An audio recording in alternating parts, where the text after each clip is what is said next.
Hi, Brenda. Hi, Damien. Welcome, everyone. Just going to let everybody start to come in after that awesome entertainment break. I heard there was some really fun trivia. I wonder who won. We got some good prizes at Amplify this year.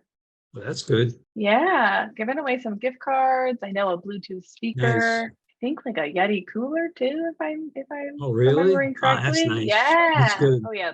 You got to People do. You love got to do it those. right. You got to do it right. Exactly. Okay, well, we are filling up pretty quickly, and I want to make sure that you have enough time, Joe. Okay. Welcome, everyone. Thank you for joining this session with Joe Marconi. We are going to be going over how to survive an economic downturn. Joe is one of our partners through Elite. My name is Rory. I will be here manning the chat for any questions or anything relevant to this session. And I'm just going to let Joe jump right on into it. Thank you, Rory. Thank you so much. I appreciate that. And Sure I will thing. welcome everybody here today. It's really a thrill to be here. I want to thank AutoLeap as the company that put this on, because this is really a great event. To have a virtual conference like this actually fits so many different needs. But it's a thrill to be here, and I value each and every one of you, your time. So thank you. Thank you. A little bit about me before we get started. I am a former shop owner from the Bronx, New York, moved upstate, now north of New York City, about 43 years ago to start my business. I ran my own shop, multiple locations for 41 years. I've been in the automotive business my entire life. My father was in the business too. So everything automotive is my life. I was fortunate enough to choose an industry it's fit my passion. It really was something that I didn't really realize when I was very, very young that this would be my career. But once I figured it out right out of high school, I just went full forward. And by 25 years old, 1980, I started my own business and sold my company in December of 2021. I was a client of Elite since the mid 90s. Then in 2011, thereabouts, I became a coach, a business development coach. And now after selling my company, I do all my time. Most of my time is with Elite and just giving back to the industry, doing webinars like this. I do a lot of other things for Elite. I'll explain that at the very, very end before we leave. And just love to be here, love the industry, and it's my turn to give back. By the way, we're going to have Rory is monitoring the chats and questions. We'll have a question and answer. We'll have two of them. We'll stop about 3/4 of the way for questions and answers, and then we'll stop at the very end to follow up on any other questions. So let's get going. First of all, this topic, you can and will survive an economic downturn. It's a very relevant topic in any business climate, but it's especially relevant to today. And I know a lot of you are experiencing pretty good years, past couple of years, and business has been good. But the reality is that business goes up and down like a roller coaster. So we don't know when the next economic downturn will be, what that looks like. But right now, given what's going on around the country with some of the banks that are having issues, financial issues, the Feds keep on raising the interest rates. They had another quarter point raise the other day. Inflation is upon us. Consumer confidence, which I'm going to talk about a lot today too, consumer confidence. So all these things kind of, it upsets the balance of the economy. And if you're around long enough in business, you'll understand that you're going to go through good times, bad times, very good times, very bad times. That's just nature. That's just how it goes in business and in life too. So I'm not going to say don't be concerned about it, but there are ways that you could prepare for it. And that's the message behind today. It's how can you survive and thrive once the economic downturn starts to ramp up again. So, and I'm going to reflect a lot of my experiences that I learned through the years and research that I've done, and give you a good foundation. I'll give you some foundational steps to prepare yourself. I'll give you some next steps too, also that you can do when you get back to your shops. And I'm not sure how many shop owners, managers, technicians are here, but I'm going to speak more to the shop owners, but it's critically important that everyone, whether you're a manager, service advisor, partner, or shop owner, whoever you are in the automotive industry, whatever your role is, what I'm going to tell you today applies to everyone and to your personal life too. So let's get going. So, by the way, this is who I am. I work for AutoLeap now, and it's a company that lives by the principle of never putting money ahead of people. That's who we are. We really look at the person first, and we value that relationship that we make with everyone, our clients, the industry, and that's our guiding principle. So, why the recent surge in the aftermarket recently? So, it's interesting because COVID, when it hit in 2020, the early part of 2020, it was devastating to many industries. If you were at a restaurant, delicatessen, if you had even a car dealership, manufacturing, if you weren't deemed essential, there was a major impact on your business. But for the automotive business, especially the aftermarket, the independent repair shops, for most shops, not everywhere, for most shops, it was a small window, maybe a month, 2 months, 3 months, where we suffered, better than 50% decrease in our sales and our customer base that just literally could not get out and come to us. But after that, except for a few pockets around the country, the effects of COVID weren't lasting. As a matter of fact, they helped boost the sales, traffic to our shops. We had to make some adjustments, but essentially, because we were essential, we actually benefited from a lot of the effects of COVID. And as a result of COVID and a few other indicators, the used cars and new cars became very, very scarce. Major components that the new car companies needed to build their cars, they weren't available. The factory shut down globally. So this increased the prices of new cars and also decreased the availability, which again was a good thing for the aftermarket. It increased our potential for customers that came to us because, quite honestly, they realized they had to keep their cars at this point. It's no secret, consumers are keeping their cars longer. This has been a trend for a long, long time. As the prices increase, as the integrity of the vehicles become better, sophisticated systems will increase the life of the average new car these days. It just makes a lot of sense that people are just going to keep their cars longer. It's not like it was in 1960s or 70s when manufacturers didn't even expect their cars to last more than 100,000 miles. Now we all know that properly taken care of, you can keep your car 300, 400,000 miles and longer with proper maintenance and paying attention to those, needed repairs.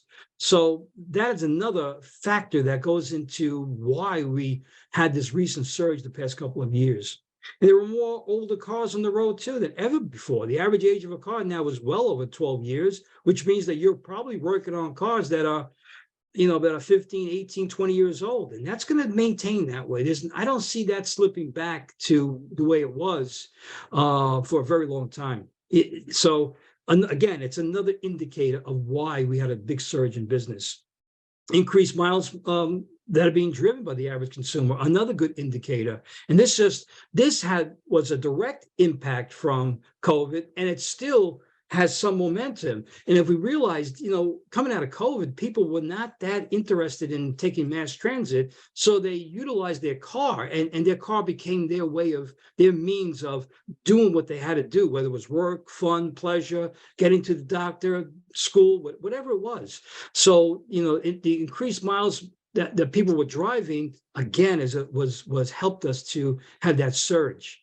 There's a stronger do-it-for-me market than there ever was. In my day, when I grew up in the 60s and early 70s, it was commonplace on a Saturday afternoon to change your oil, rotate your tires yourself, change your gas filter, your air filter, your wipers. It's just not that way anymore. The average consumer today has no interest in doing these things that were once, I wouldn't say commonplace, but it was more of a ritual back then than it ever was. It's not anymore. And I don't think it's going to change, especially when you realize the level of technology that's just right around the corner. As a matter of fact, it's here already. So the do-it-for-me market is stronger than ever. And again, it just helps us as an industry.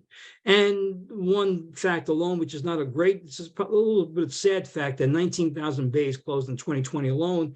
And that's, again, that's one of the reasons why we're here today, understanding about the economy, about the the roller coaster ride that we sometimes take financially, and how do we prepare for it? Okay, so we got to be honest about a couple of things, and there's some questions to ask. Did auto repair shops benefit from the right conditions? And I'm speaking about and referring to COVID, because if you think about it, like I said earlier, a lot of what happened during COVID was an inconvenience, and it hurt a lot of shops initially. But we were deemed essential, and that's funny because the world understood finally what we knew forever for over 100 years, that we are an essential industry. And that we should be proud of that, by the way, because what we do matters to the lifeblood of this country, to commerce in this country. And without us, you don't have doctors getting to the hospitals, nurses, police officers, firemen. Everything, if you think about it, is delivered and gets to one place to another by some means of transportation. That's who we are. So, we were essential, but in terms of what came out of COVID, we actually benefited from the right conditions. And a lot of it I just mentioned in the last slide. But if you ask yourself, and how many businesses were prepared for COVID? And I don't think anybody was totally prepared for COVID at all, unless you were very, very cash strong. I just don't know if a lot of us would survive without the financial help that many of us got back then and still today. You had the emergency disaster loan, the payroll protection program, and then more recently you had the employee retention credit. All this financial help from the SBA and the government, actually it was good. It was, I think it was needed at that time, but will it have long-term effects on the economy? I just don't know. And did it give us a false sense of false sense of security that the beneficiary of conditions that were just right for us? And you have to ask ourselves too, how many businesses will learn from COVID? Look, in any situation, whether it's good or bad, mostly from tough situations, you have to ask yourself, what can I learn from this? Is there a learning opportunity? You just can't come out of a tough situation without any feelings that, that this whatever happened as an opportunity to do better next time. So, but how many businesses will actually learn from COVID? Because history has a way of repeating itself, and I don't want that happening. And again, that's one of the reasons why we're here today, is to give you some foundational steps that you could take back to your shops and in your personal life too, and just help to secure and shore up your own financial integrity. And how many businesses out there could survive the next economic collapse? Again, that's one of the main reasons why I'm here today, because I want you to survive, and not only survive, but when you get out of that economic downturn, I want you to thrive. So if you do some of the things I'm going to ask you to do in the next couple of slides, I want you just to build your own plan. Every business model is a little bit different. I can't tell you exactly what to do, but I'll give you some tips that will help generally everybody in this virtual room today. So, but you got to ask yourself these questions. And how many people, again, if there's another economic collapse, who's going to be the casualties? I don't want it to be anybody in this room. So some of the challenges that we face, and this is ongoing. This is not just now. This is ongoing. Some of these are more relevant to today, and I'll go through that in a second. But some of these are just ongoing challenges. One is, I mentioned earlier, the economic roller coaster. Let's face it. Again, you're going to have good times, bad times, very good times, very bad times. That's just the way it is. Accept it. Accept it. You can't overwhelm yourself. You can't stress out over it. You can do things. I'm telling you, the better prepared you are when good times will help you thrive in the tough times. So just understand it and plan for it. Consumer confidence is a big thing. I'm going to go through that earlier, a little bit later on too, about consumer confidence. But what I found in my 41 years in business is that consumer confidence can have a bigger effect on a person's mental psyche than the actual reality of what's going on. So let me give you an example. During the recession of 2007, 8, which lasted to 2009, maybe a little bit more, I had a lot of customers come in that were very, very concerned about whether they should go ahead with that service. Should they put those 4 tires in the car now? Do they need that 60,000-mile service? And I would say, well, what are your concerns? Why not go for it? And these were good customers. I said, well, I'm afraid about the economy. I don't know where the economy's headed. I'm concerned that it may take a turn for even the worse than what it is now. And I says, well, then I used to ask them, well, are you being affected directly by what's happening? He goes, no, not really. And some of these people were well-to-do people. They had the means, the financial means, but they were just concerned that they didn't know. There were too many unanswered questions. And I found out that consumer confidence affects the person's mindset, and that can have a detrimental effect on your customer base in their ability to make sound decisions. And I'm going to talk about this a little bit further on, but this is something you need to be aware of. Consumer confidence can have a bigger effect on reality. So just be aware of that. The employee shortage. There's no secret here. Everybody in this virtual room understands that we talk about the technician shortage, but there's actually an employee shortage. And I don't want to jump on a bandwagon today or up on top of a soapbox and start preaching to everybody, but no one's going to come to our rescue about the employee shortage. No one. We have to do it ourselves in the industry. We got to get out there. We have to promote ourselves. We have to establish a company that attracts quality people, especially young people. I know not everybody here in this virtual room is a social butterfly, but we got to, if we can, go to the local high schools, the junior high schools, the trade schools, spend some time with them.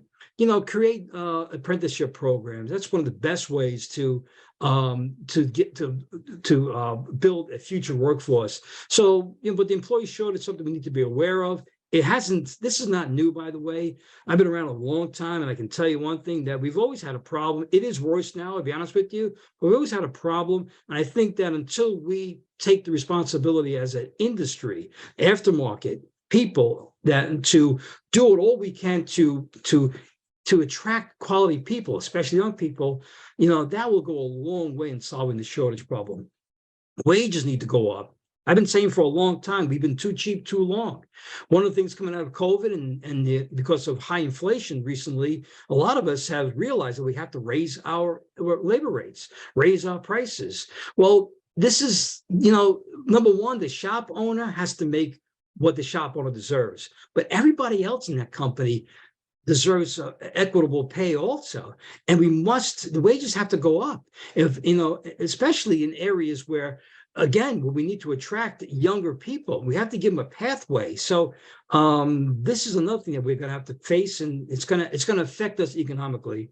And the benefits package need to go up. We have to be competitive in what we're offering to our employees, future employees. When you talk about employee shortages and talk about hiring people, we also have to talk about retaining people, because the employee retention is as important, in some cases more important, than hiring. You want to keep them, and you have to have that employee that works with you, have them feel comfortable and secure in their position, that all their basic needs are taken care of, with the opportunity to earn more and to be secure with a benefits package that takes care of the family. So again, this is something that we face. And the reason why I'm pointing these things out is that there's an economic factor, an economic result of everything. When you sit down and start looking at these wages and attracting employees, benefits packages. So it's just something to think about, especially now, again, I'm directing a lot of this to shop owners, but this applies to everybody. And whatever position you are in your company that you work for, you need to understand these things.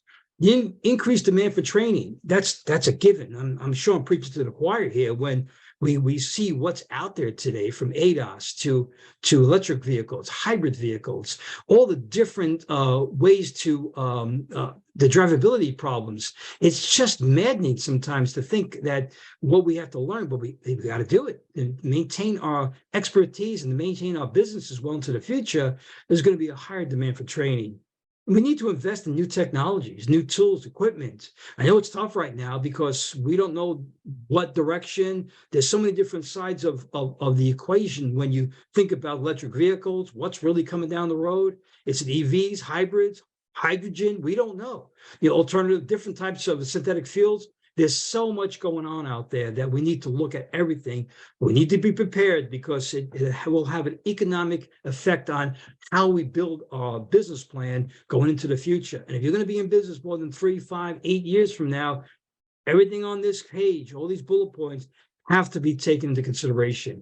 And you may need to look at your business model too. It may need to be revised a little bit. If you want to get into, if you're going to be a EV hybrid shop, well, that takes a different type of a business model. If you want to morph into a Mercedes, BMW, European model or a heavy diesel model, that's a different business model. So every business model, it deserves the attention to really fine tune what that means on paper and then put it in implementing that plan in place. So it's a lot. I understand it's a lot, but it must be done. The way you run your business today is vastly different from the way we ran it 20, 30 years ago, even 10 years ago. It's just different today. Okay, so I'm going to give you 3 steps to how to build a solid financial plan, a solid business. Number 1, and I think we all know this, you must surround yourself with the right people. You are only as strong. Shop owners, I'm going to direct this question to you right now, this point to you right now. You are only as strong as the people around you. That's it. I don't care how good you are, how intelligent you are, how much training you've had. And that's good. You should do that. And you should be very, very competent. You should have core competencies that really are amazing, exceptional. But the reality is, if you're a shop owner, you need to surround yourself with the right people, because you can only take, if it relies on you, if your company relies just on you, you can only take your company to a certain plateau, and that's it. In order to grow and keep growing, especially in the future, in the near future, in the far into the future, you need to surround yourself with great people, quality people. You need to create an amazing employee experience too. You notice the employee experience came before the 3rd bullet point, customer experience. So you need to create an amazing employee experience. We cannot have a workplace environment that people not appreciated. They're not recognized for the work they do. They're not valued for who they are. If you want to retain people, if you want to have a great customer experience, we all know, we've heard this before 100 times. In order to create an amazing customer experience, we need to create an amazing employee experience, right? Because happy employees create happy customers. I know you've heard that expression before 1,000 times. You need to continue advertising in good and tough times. All right. I hear it from different, as a coach, I hear it. I'm booked out a week and a half, 2 weeks. I want to step back on my advertising. Or the exact opposite is, I'm going through tough times right now. I need to cut expenses. I'm going to ask you to revisit that. I'm going to ask you to get the advice from either a coach or somebody, an advertising company that's going to help you in good times and bad times fine tune your advertising and marketing plan.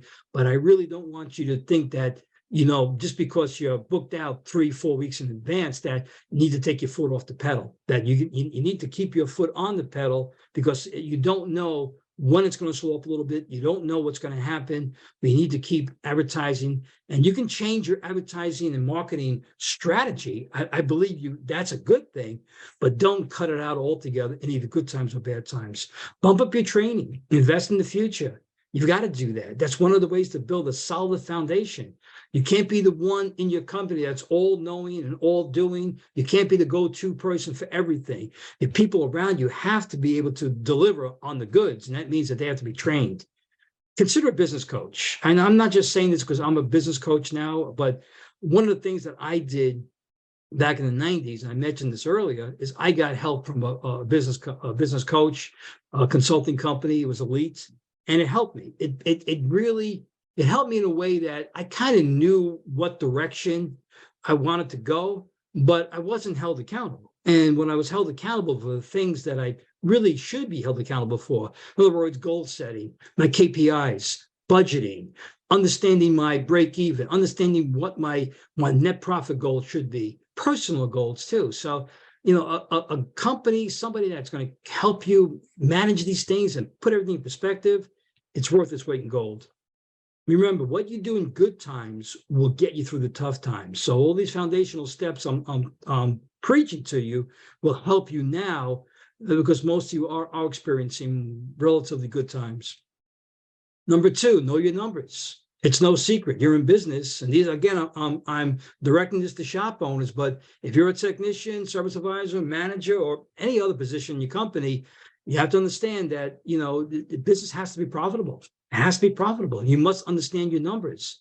You must understand your numbers to a point where they're at your fingertips, and monitor and measure them periodically, often. And there's certain KPIs that you have to know.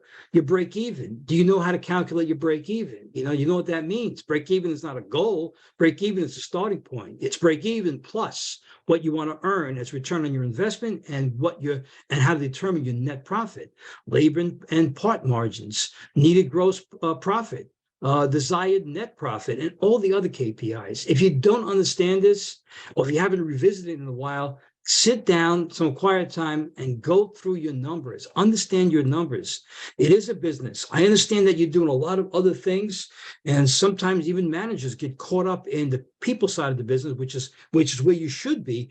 But you have to have that balance between understanding your numbers and understanding the people side, understanding the customer side. It has to be well balanced. Cash is still king. This is another expression that we've heard 100 times.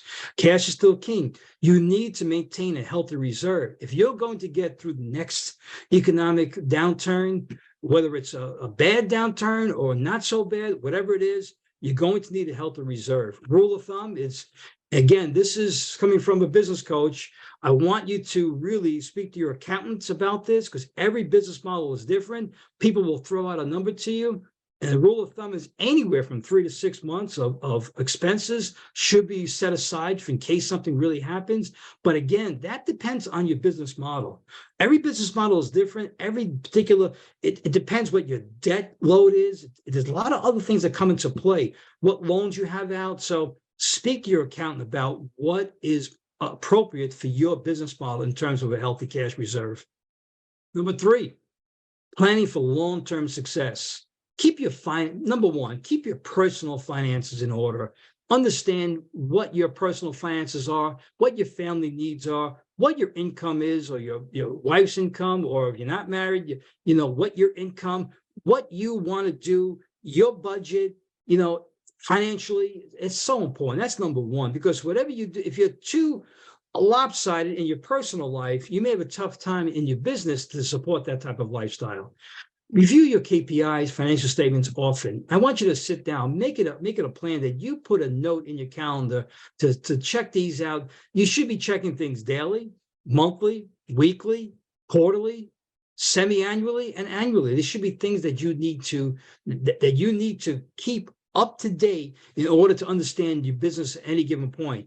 If you wait too long, 4 months, 5 months, 6 months, and you see something wrong in your KPIs, you're not hitting the goal properly, it may be too long. Going back and trying to figure out, you're better off having your daily reports, weekly reports, monthly reports, to really keep up to date. And everybody that involved with whatever their KPIs in the position, for service advisor, management, technicians, because they all have different positions, will demand different knowledge of what their KPIs are. They should understand those KPIs too. Maintain relationship with your bank. You should have a bank loan officer, a bank official, because you want to be kept up to date with what's coming up current. They will know things, they will do things that they can keep you abreast of all different things, what's going on. It just helps to fill in the blanks when you're planning for long-term financial strategy. Keep debt to a minimum and stick to a budget. In good times and in bad times. I don't want you to overspend in good times. I want you to keep to a budget, establish a budget. Again, this is where a good accountant comes into place, and a good coach. They will help you to strategize, create that budget. I want you to stick to that budget and keep debt to a minimum. Some debt is acceptable. I'm not going to go too deep into that. I believe that you probably can't run a business without some level of debt. I realize that, but you got to keep it to a minimum. Keep it under reason. Sit down with your accountant every quarter. And I hear all too often when shop owners, they wait until February, March, sometimes the beginning of April, to sit down with their accountant to start figuring out about the tax return. It's too late. It's too late.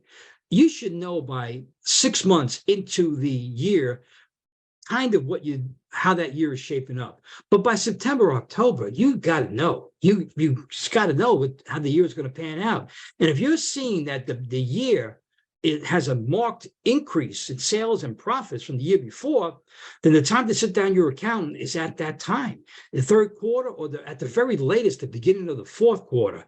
So sit down and figure out. You don't want to be responsible, pay taxes that maybe you don't have to pay, or could have diverted that money, those profits, in something, another area, to something different, where you can not pay taxes, but make it more lucrative for you to help your either retirement or reinvesting in your company, equipment, whatever it is. So sit down with your account every quarter, and do not wait to the beginning of the year to start thinking about tax returns.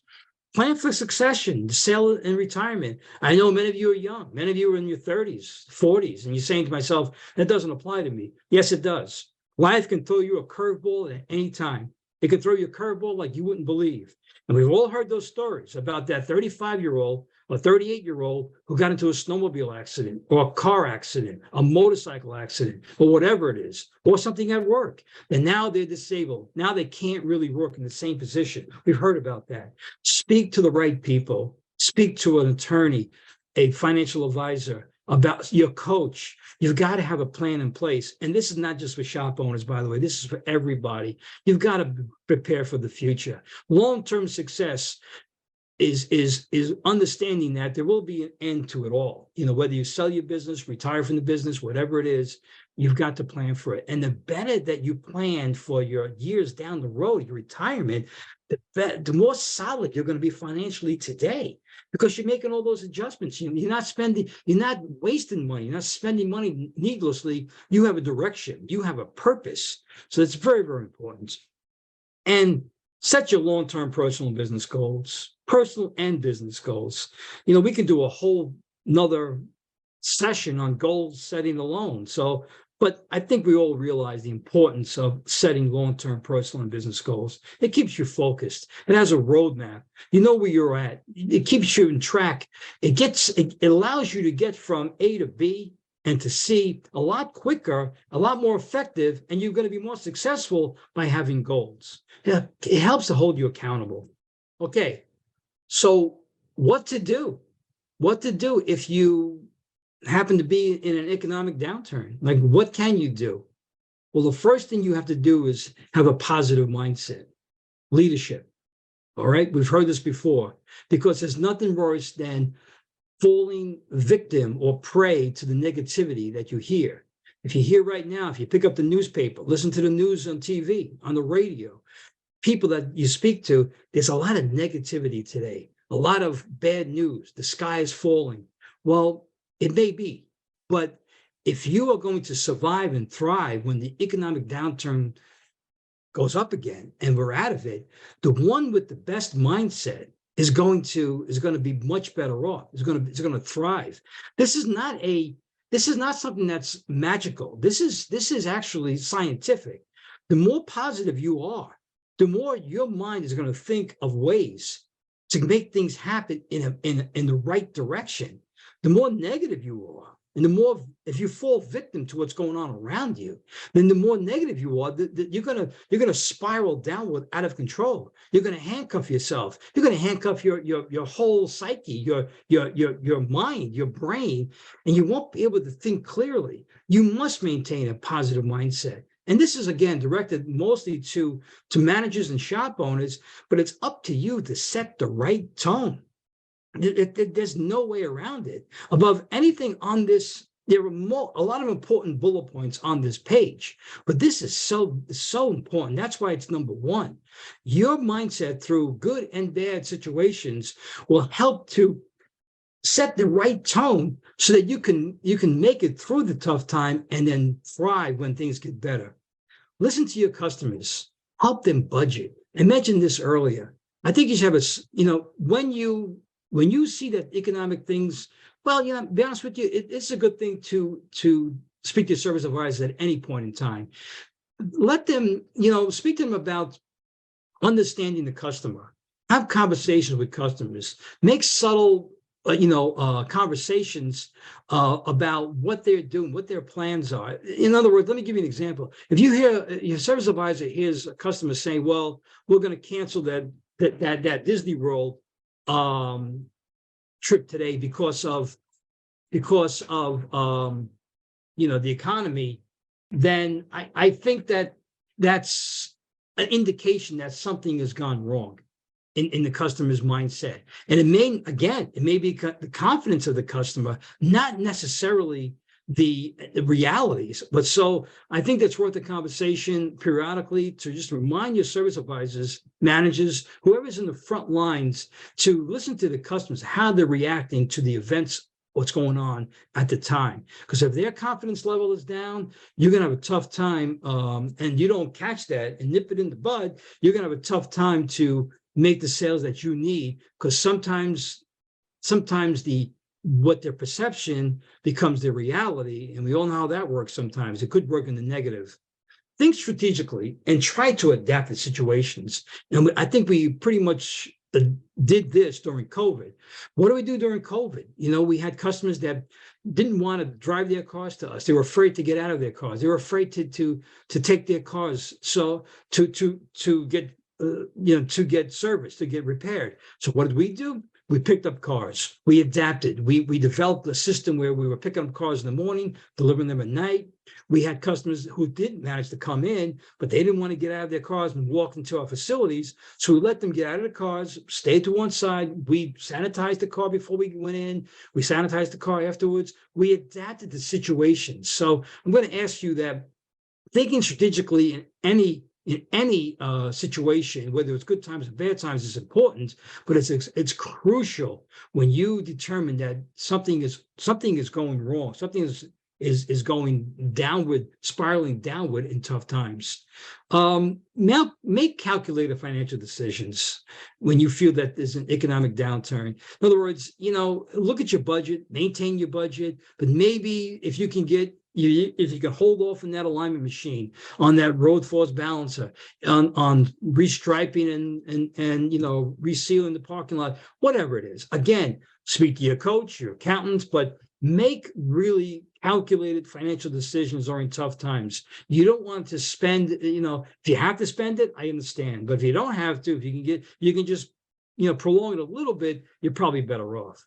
Speak to your employees. This goes hand in hand with the first bullet point. You've got to maintain that relationship with your employees. It should be done automatically, ongoing, all the time. That's part of a leader's position. That's part of your strategy. Again, I'm directing this more toward managers and shop owners, but during bad times, your employees are experiencing the same things you are. Matter of fact, maybe even worse, because they have a home that they go to and they hear things from the wife or the kids or the father, the mother, friends. They hear things and they need a voice of reason. They need a guiding light. They need a leadership voice to help them through it. Because if they don't hear things from the leader, what happens is it's human nature. They start filling in the blanks in their brain.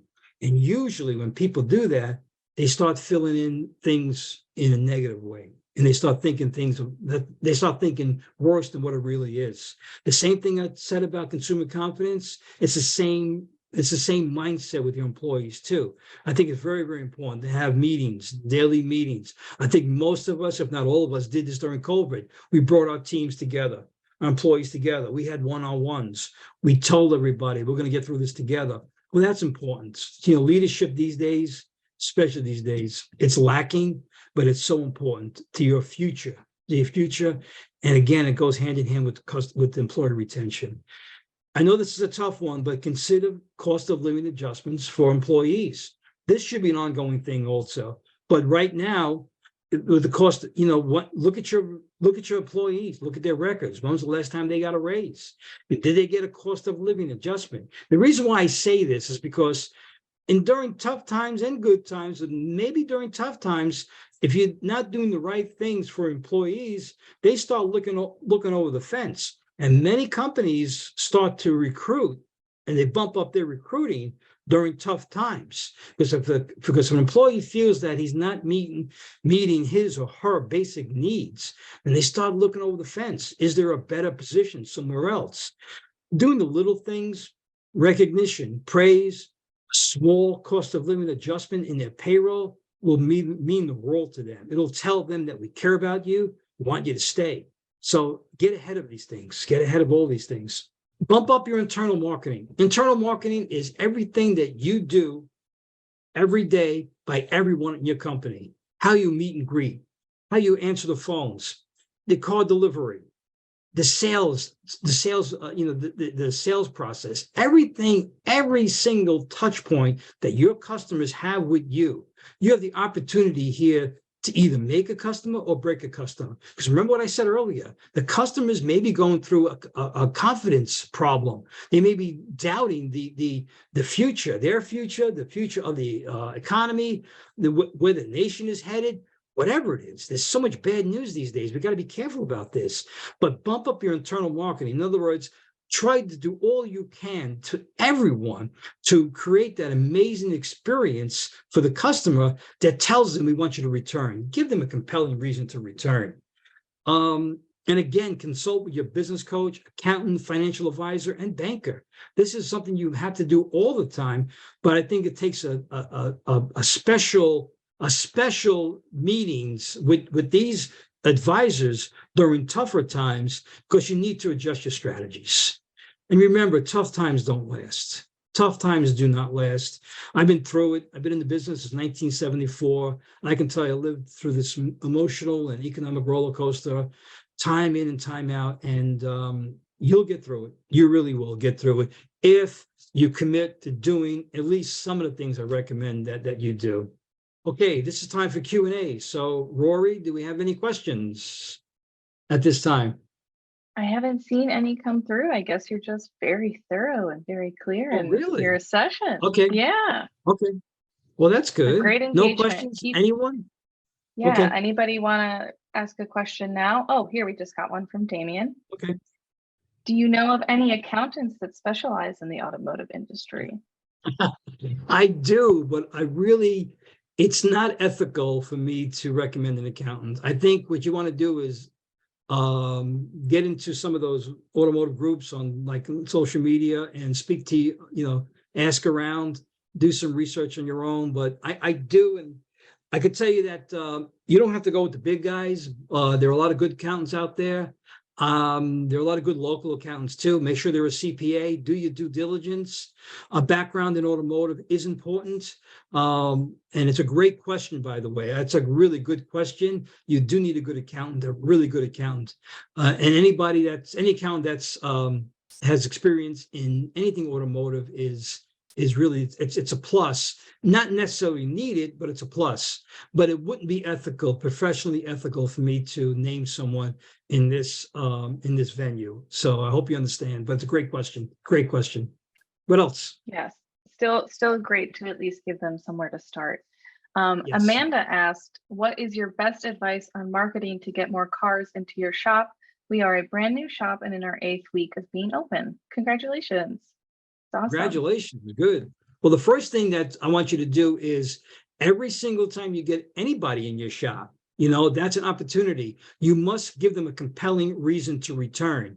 It all starts with, I mentioned earlier, it's called internal marketing. You got to do everything right now. So if you get 1 car a day, 2, 3, 5 car, whatever it is at this point, you've got to give them a compelling reason to return. You also have to set up the next appointment. So to make sure, so a person comes in today for, let's say, a routine service or look at a brake problem or check engine light, you got to set up the next appointment. So you want to build for the future. I do recommend, again, I cannot ethically, professionally recommend a company, but there are companies out there that can help you with your marketing. I would go slow in the beginning, very slow in the beginning, because there's different ways to market. There are newcomers in your area, people moving to your area. There's direct mail, there's social media, there's a lot of different avenues to go to. It's a complex question, but I think that marketing today is so diverse and so intricate. Even your website has to be done properly because of the how people find you in when they Google, auto repair near me or check engine light repair near me. So I think the best advice I can give you is to do a little bit of research and find out about who's available out there who does marketing. There are a lot of good companies out there. Talk to your friends, fellow shop owners. One good thing get to know your other shops in the area, see what they're doing, who they're using, then make an informed decision. And one other piece of advice I want to give to you in terms of marketing, get involved with your community, big time.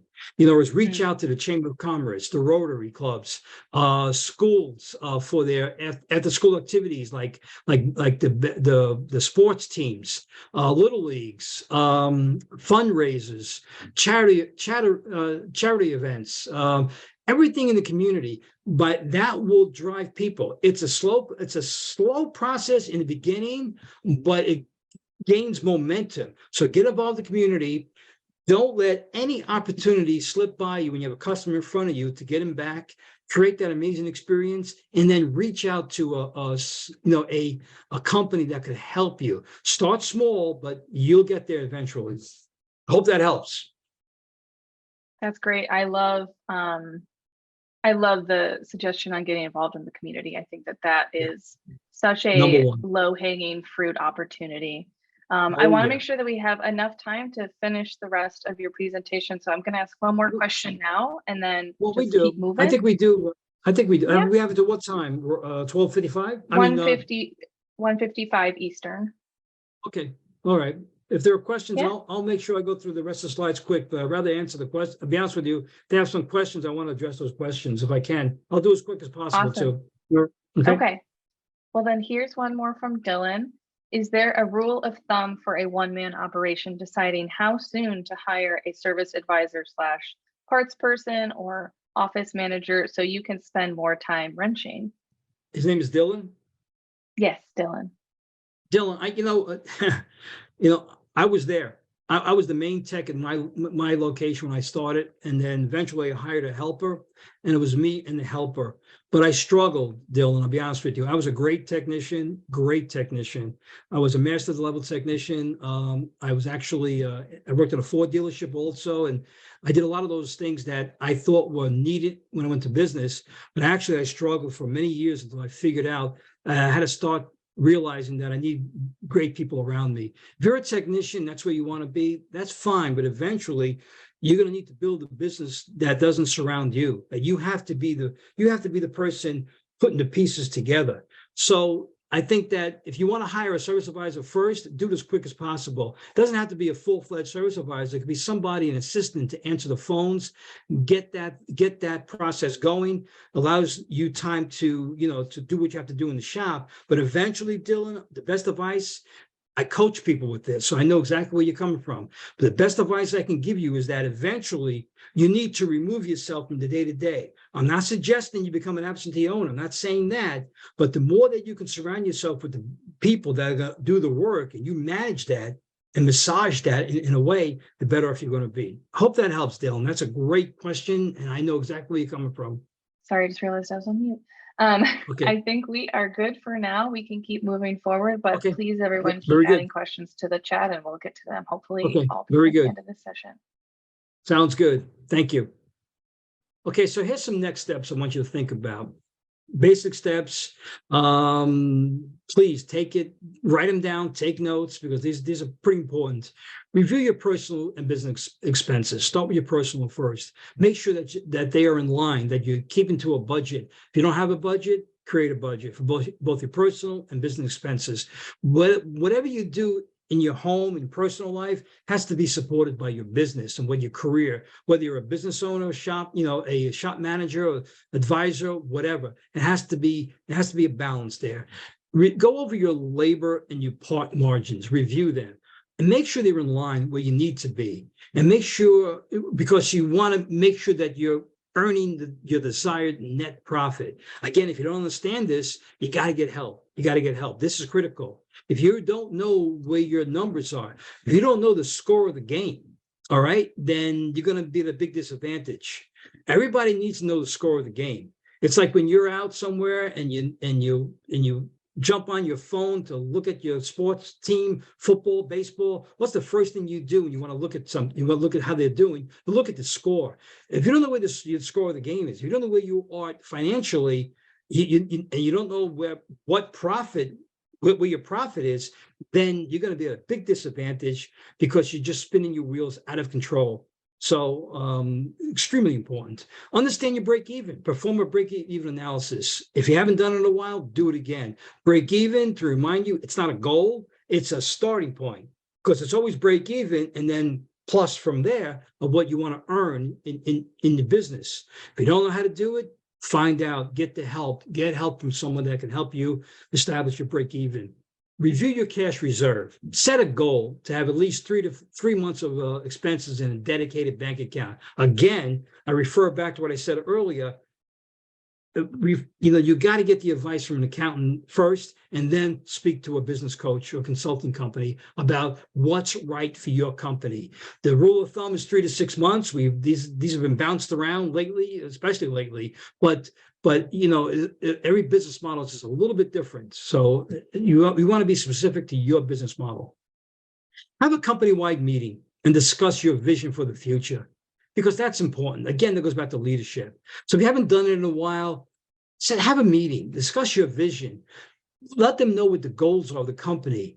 Be that leader that everybody wants to look up to. They have to believe in you, just not buy into what you're saying. They have to believe in you. And that starts with just communicating your vision, your goals, the mission.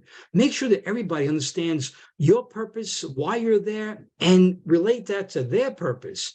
And make sure you understand what the goals and objectives are of everyone in your company. Because one of the most powerful strategies you have is when you align the goals of the individual with the goals of the company. That's powerful. So, have that. Haven't done it in a while, have that company-wide meeting.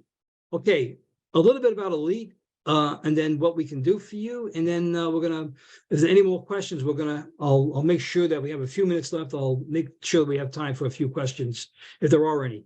Elite Worldwide, Top Shop 360 coaching. That's a one-on-one coaching. A person like me will meet with you once a week by phone or Zoom, and we will discuss your business. It will build a plan together that is really specific to your individual needs. It is not a boilerplate. It is not a template. We look into your business and help you with your needs, and we help you to achieve your objectives. Pro Service is a peer group, like a 20 group. It's a really amazing opportunity for people that want to share and learn from your peers around the country. So Pro Service, very, very amazing opportunity for those that are interested in that type of program. The Master's program is a Service Advisor program. It's a 3-day live program with a 6-month follow-up with assignments and homework. And it's probably one of the best, if not the best, sales programs out there, hands down, anywhere on the planet. Sales Master University is an online Service Advisor course. It's self-paced at your pace. You do it online. A lot of good stuff. People that sometimes not ready for the full-blown master's program, they do that first just to tune up their skills. Fly with the Eagles. That's a 3-day conference that's held three times a year. That's a conference that I put on with a fellow coach of mine, Kevin Vaught. And we do this Eagles course, this conference, and we discuss everything from employee management, recruiting, marketing, goal setting, financials. We dig deep into financials. We do all the things I spoke about earlier. We do leadership. We do time management, all these different things. So Fly with the Eagles. The next one is going to be in Denver in June, and there's a special offer of anyone that attended the AutoLeap event today. You will get $400 off the next Fly with the Eagles in June. That's going to be held in Denver, Colorado. Just go to the Elite website, go to events, click on events, and just when you fill out the form, just put in the discount code, the coupon code Amplify, and you'll get $400 off the event. That's a great savings. So if you're interested in doing that, let me know, because this is the contact number for the company, eliteworldwide.com. There's the phone number, and that's my email address. Jot it down, make a note of it. If you have anything you want to talk about today, anything at all, just email me and I will get back to you. I promise you, I will get back to you. I love speaking to the industry. It's my passion. It's what I do. It's my give back to the industry. I love doing these things today. So shoot me an email if you have anything to talk about, good, bad, indifferent, anything. All right. And when you go to the AutoLeap website, look for the sign up for complimentary tips, and you'll get on our mailing list, and you'll get periodic good business management tips sent to your email box. Okay, so we are right on time. I want to thank everybody. It was great. Really want to thank everybody, and also a big shout out to AutoLeap for hosting this and putting this on. And Rory, thank you so much. You're a great helper, and just thank you for your time, everybody out there. I really do. I mean, it's an honor to do this, and I'm thrilled to do this. And you know, it really it means a lot that you devoted your time today to this webinar. So thank you. Have a great day and enjoy the rest of the show, the rest of the day. Thank you, guys. Thank you, everybody. Take care. Thanks, Joe. Thank you, everyone. See you in the next session. Bye now. Okay. Bye.